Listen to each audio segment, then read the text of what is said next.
Books with Blue. Today we are reading Acorn Was a Little Wild, written by Jen Arena, illustrated by Jessica Gibson. Acorn was a little thing, pointy on one end and capped on the other. He was the first of his generation to jump off the tree. "Don't do that," said Oak. "Squirrels will get you." "I don't care about squirrels," said Acorn. "I just want to roll." And roll he did. He liked the feel of the sun on his face and the wind against his cap. He even took to taunting the squirrels. "Na, na, na, na, na."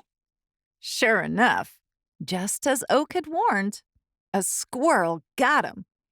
She scooped Acorn into her paws and scrambled up a tree. And Acorn loved it, because Acorn was a wild little thing. He loved the thrill of the climb and the kick of bounding from branch to branch. Whee! Then the squirrel took a nibble of Acorn. Acorn did not love that. "Whoa, whoa, whoa! Wait a minute there, buddy!"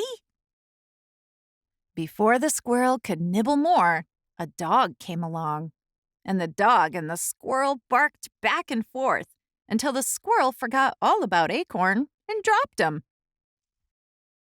And the rush, man! The rush of falling from the tree!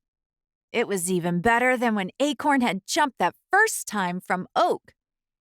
Acorn hit the ground and rolled down the hill again. Look! No hands!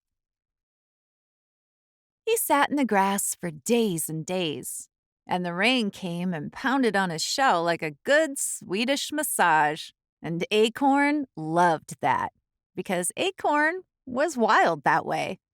"Oh, a bit to the right, please." Eventually, another squirrel found Acorn.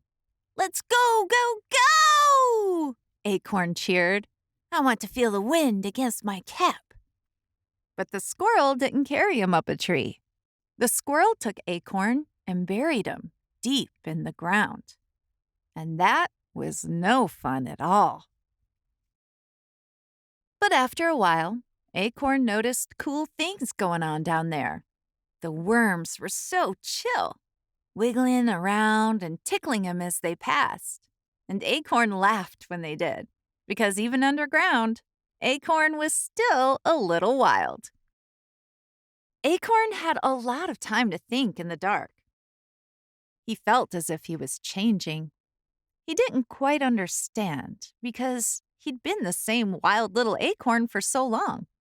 But changing was an adventure, so Acorn was all in. After a while, Acorn found himself stretching and pushing hard. And then he felt the sun for the first time in ages.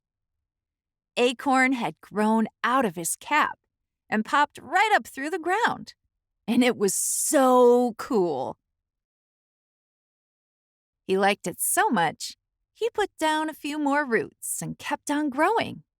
Day after day, week after week, month after month, year after year. Acorn hadn't lost his wild side. Sometimes he shook his leaves after a summer storm and rumble laughed when the squirrels got all wet. And if a fox peed on his trunk, he dropped a stick on its noggin. He never told another acorn, "Don't do that." He always said, "Go for it." And when the sun was low and the moon was high and the owls hooted in the night, he called all his friends together.